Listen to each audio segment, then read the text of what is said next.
சட்டவிரோதமா கல்குவாரியில ஈடுபடுறவங்களால இருக்கக்கூடாது. சும்மா அனுபவத்தை வச்சுக்கிட்டு கொள்ளை அடிக்கிறவங்களால இருக்கக்கூடாது. கேள்வி கேட்கிற பிரஸ் ரிப்போர்ட்டர்ஸா தாறுமாறா தாக்குறவங்களால இருக்கக்கூடாது. ஒரு எம்எல்ஏனா எப்படி இருக்கணும்னு நான் சொல்றேன். ஒரு எம்எல்ஏன்றது சும்மா அனுபவத்தை வச்சுக்கிட்டு கொள்ளை அடிக்கிறவங்களால இருக்கக்கூடாது. சும்மா அனுபவத்தை வச்சுக்கிட்டு சட்டவிரோதமா கல்குவாரியில ஈடுபடுறவங்களால இருக்கக்கூடாது. சும்மா அனுபவத்தை வச்சுக்கிட்டு கேள்வி கேட்கிற பிரஸ் ரிப்போர்ட்டர்ஸா தாறுமாறா தாக்குறவங்களால இருக்கக்கூடாது. இன்னும் ஓப்பனா சொல்லணும்னா, இந்த திமுகவில் இருந்து வந்த ஒரு எம்எல்ஏ மேல போதைப் பொருள் கடத்தல் கேஸ் இருக்குது, திருட்டு கேஸ்லாம் இருக்குது. திருட்டு கேஸ்ல எல்லாம் ஜெயிலுக்கு போயிட்டு வந்தவர் ஒருத்தர் இருக்கிறாரு.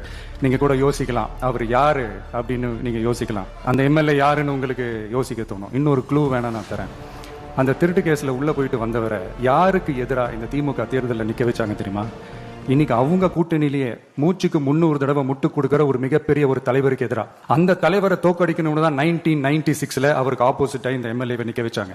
மரியாதை நிமித்தமா அந்த தலைவர் பேருங்க நான் சொல்ல வேணாம்னு நினைக்கிறேன். ஸோ இப்படியெல்லாம் இருக்கிறாங்க எம்எல்ஏஸ், நான் லிஸ்ட் போட்டு சொன்ன மாதிரி.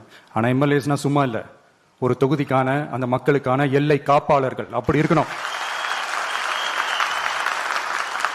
களத்துல மக்களோட மக்களா நிக்கிற மாதிரி ஆளுங்களை தான் நான் செலக்ட் பண்ணியிருக்கிறேன். நான் எல்லா இடத்துலையும் எல்லா நேரத்திலையும் ஒரே நேரத்தில் நான் போய் நிற்க முடியாது இல்லையா? அதனால என் சார்பா என்னோட பிரதிநிதிகளா நானே பார்த்து என்னுடைய வேட்பாளர்களை செலக்ட் பண்ணியிருக்கிறேன். நம்மளுடைய அக்கா, நம்மளுடைய தங்கை, நம்மளுடைய அண்ணா, தம்பி அப்படின்னு சொல்லி நம்மளுடைய வேட்பாளர்களை செலக்ட் பண்ணி இன்னைக்கு உங்க முன்னாடி நான் ஒப்படைக்கிறேன்.